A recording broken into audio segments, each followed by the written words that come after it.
Parece que depois de semanas, até meses de tensão, finalmente o conflito entre Rússia e Ucrânia vai ser para valer. Pelo menos são essas notícias que o governo Biden, os Estados Unidos e praticamente todas as agências ocidentais, americanas e europeias estão confirmando. O ataque russo ao leste ucraniano deve acontecer em até no máximo 48 horas, porque não hoje e amanhã, muito possivelmente nesse período. Quer saber por que isso está acontecendo? E muito mais também se realmente vai ocorrer o conflito, sobre geopolítica, geografia, atualidades, política, polêmicas, enfim. Tudo para você se manter sempre bem atualizado, então já se inscreve no canal, deixa seu like e compartilha esse vídeo, que eu, professor Ricardo, conto muito com a sua ajuda. Belezinha? Curso completinho de Geografia e Atualidades para você pré-vestibulando e concurseiro, link na descrição. Então, pessoal, é o seguinte, a situação está bem tensa. Eu diria que para vocês que desde o começo do momento em que começou os conflitos, a região de Donbass, que é uma região de maioria ucraniana, estava pedindo por mais autonomia frente à Ucrânia, e a Ucrânia não estava respeitando essa autonomia, estava recebendo tropas da OTAN, e a Rússia ocupou com mais de 100 mil soldados na área de fronteira russa e 30 mil soldados na região de Belarus, na região da Bielorrússia, o momento de tensão já era grande. A gente teve reunião entre o Putin e o Biden, mais recentemente entre o Macron, por exemplo, e o Putin, para tentar apaziguar os ânimos, mas os ânimos não foram apaziguados. Nesse momento, as agências de televisão, enfim, de notícias norte-americanas e o próprio governo Biden, eles estão falando como se a guerra fosse inevitável. Para vocês terem uma noção, a gente teve num passado recente o governo americano pedindo para os familiares das embaixadas, dos consulados, enfim, voltarem para os Estados Unidos porque era uma situação de tensão. Nesse momento não é mais isso que está acontecendo.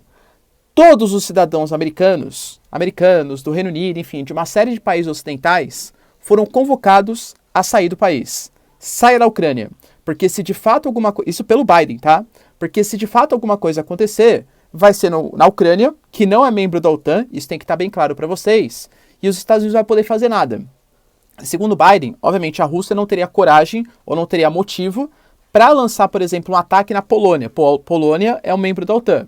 Mas a Ucrânia, que não é um membro da OTAN, só é um aliado de ocasião, muito pelos interesses ocidentais, claro, os Estados Unidos não poderiam fazer nada. Seria um território que seria controlado pela Rússia e os Estados Unidos não poderiam fazer, por exemplo, uma incursão para tirar os cidadãos que estão ali. Então ele pediu para todos saírem do país. E o Biden ele foi bem explícito. Para os cidadãos tomarem muito cuidado e para a própria Ucrânia tomar muito cuidado, porque não está lidando com um grupo, segundo ele, nem posso falar no YouTube essa palavra, mas acho que, enfim, tá? Terrorista, né? Entendeu o que eu tô falando, né? Não é um grupo egoísta. É um país. É um país que tem um exército gigantesco, um poder bélico nuclear gigantesco, e isso poderia, claro, afetar as relações políticas e econômicas globais, quando não causar, talvez, possivelmente, até um terceiro conflito mundial. Então, nesse momento, as situações estão extremamente tensas. Para vocês terem uma noção, o Macron já tentou marcar uma reunião de emergência com o Putin para tentar fazer uma nova rodada de negociações. O Biden está se reunindo também com grandes lideranças da OTAN e com o próprio presidente da OTAN. Recentemente, vai marcar uma reunião também para as próximas horas para ver se consegue solucionar esse conflito. E o próprio Reino Unido, através de embaixadores, através de negociadores aí de relações internacionais, tentou fazer uma negociação de aproximação. Só que seja bem claro, pessoal, nessa própria relação de negociação, a gente tem que ter bem claro na cabeça. Os Estados Unidos e o Reino Unido foram os dois países que tiveram uma postura mais agressiva, que condenaram a Rússia, falaram que não, tem que aplicar sanções mesmo, se a Rússia fizer uma intervenção e tal. Enquanto a gente tem, por exemplo, a França e a Alemanha, são dois países que tentaram se manter um pouco mais neutros na situação. Obviamente contra a Rússia, mas tentando preservar talvez até uma situação de paz. Porque sabe que se a Rússia sofrer sanções, ela pode cortar o gás natural, e claro, cortando o gás natural, isso prejudica completamente a economia de Alemanha e de França, tá? Recentemente, Olaf Scholz ele se reuniu com Biden e até mudou um pouco a postura, foi um pouco mais agressivo, talvez pela própria pressão dos Estados Unidos. Só que isso que eu estou contando para vocês é o que está sendo veiculado pelas agências ocidentais. Quando você olha nas agências orientais, na Rússia, a informação que sempre circula, não há uma tentativa, não há uma prerrogativa de intervenção da Rússia na Ucrânia. Tá? E esse tipo de narrativa, ela continua até esse momento. A grande questão é, quem está correto nessa situação?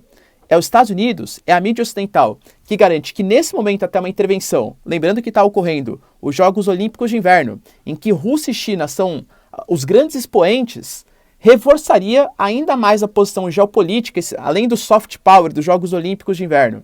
O hard power também dessa intervenção militar russa no leste ucraniano? Segundo a Reuters, por exemplo, existem imagens satélite que mostram movimentações diferentes. O serviço de inteligência americano interceptou, segundo os Estados Unidos, claro, mensagens que vão no sentido que os Estados Unidos, que a Rússia, por exemplo, estaria preparando uma bandeira falsa. O que será uma bandeira falsa?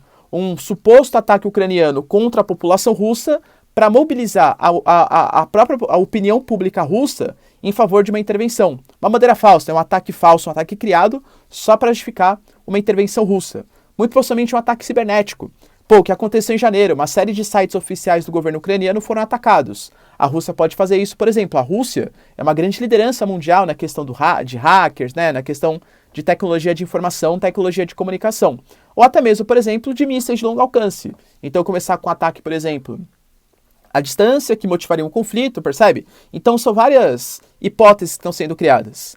Segundo os Estados Unidos, a região de Donbás, que é essa região do leste ucraniano, alega que o acordo de Minsk não está sendo respeitado. O acordo de Minsk previa que Donbás, depois da invasão da Crimeia, continuaria pertencente à Ucrânia, só que seria uma região de maioria autônoma. Seria uma região autônoma. Então a Rússia poderia negociar diretamente e tal. A Ucrânia não está querendo isso. A Ucrânia delimitou que a região de Donbás tem que responder à Ucrânia. Não pode ter uma negociação direta, por exemplo, com os países orientais. Então, por conta desse desrespeito ao acordo de Minsk, muito possivelmente a região de Donbás pediria ajuda às tropas russas, que já falaram que uma intervenção não vai fazer, mas que uma ajuda técnico-militar isso pode acontecer. O que seria uma ajuda técnico-militar, eu confesso que eu não sei, né, galera, tá? Nessa região de Donbás. Então, enquanto o mundo ocidental garante que vai acontecer, as movimentações estão estranhas, os 30 mil soldados que foram mandados para Belarus, por exemplo, e os 100 mil soldados que foram mandados para a Ucrânia não foram mandados à toa. É para uma possível intervenção. Já a Rússia alega que não vai fazer essa intervenção, a não ser que haja alguma motivação, a OTAN, por exemplo, se filiando à Ucrânia, a OTAN se aproximando mais, por exemplo, do leste ucraniano e, consequentemente, a fronteira russa, e que aquelas tropas estão somente para exercícios militares. E convenhamos que as 130 mil tropas estão em países aliados, a Bielorrússia deixou as 30 mil tropas, e no próprio território russo, né, galera? A gente tem que ter bem claro isso. O que você pensa, então? Isso que o Biden está fazendo nesse momento é um alarmismo? Seria talvez uma motivação. Falar, vai acontecer um ataque, a gente precisa aproximar tropas da OTAN. Para vocês terem uma noção, cerca de 2 a 3 mil soldados já foram mandados extra para a Polônia sim é um membro da OTAN, para possivelmente, no caso de uma invasão russa, ajudar a evacuação de cidadãos do mundo ocidental. Será que isso é uma justificativa, uma desculpinha para os Estados Unidos mobilizar ainda mais tropas da OTAN? Ou será que não, de fato, a Rússia vai fazer essa intervenção? O que vocês pensam, pessoal? Deixa aí nos comentários, quero saber a sua opinião. Obviamente, vou estar sempre alerta aqui, tá? Para informar o mais rápido vocês. A situação, segundo o mundo ocidental, é irreversível, vai ocorrer uma intervenção. E se de fato ela ocorrer, eu trago aqui, talvez não em primeira mão, né? Obviamente, mas uma análise geopolítica para vocês. Belezinha? Pessoal, se vocês curtiram o vídeo, não esquece de deixar aquele like, se inscrever no canal, curso completinho, tá? Não vai esquecer. Tamo junto, beijos, abraços e